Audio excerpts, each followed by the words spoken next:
আমরা রয়েছি পালপাড়া ঘাট, বাটানগর। এখানে একটি প্রাচীন বটগাছ দেখতে পাচ্ছেন আপনারা, এবং বটগাছের পাদদেশে রয়েছে ঠাকুরের স্থান। এটি একটি জাগ্রত জায়গা, খুব সুন্দর একটি পরিবেশ। নদীর ধারে খুব সুন্দর একটি পরিবেশ রয়েছে। আমরা রয়েছি পালপাড়া ঘাটে। দেখুন তুলসী মঞ্চ, যে সুন্দর তুলসী মঞ্চ করা, এবং দেবতার স্থান।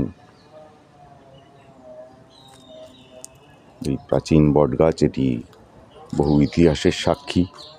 আমরা ছোটবেলা থেকেই এই ঘাটটাকে দেখতে পাই। খুব সুন্দর একটি জায়গা এবং প্রাচীন বটবৃক্ষ।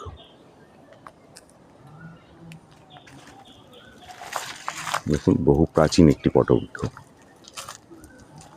এখানে বাড়িতে যে সমস্ত ঠাকুর পূজিত হয়, সেই ঠাকুরগুলোকে এই স্থানে রাখা হয়, বিসর্জন করা হয় না।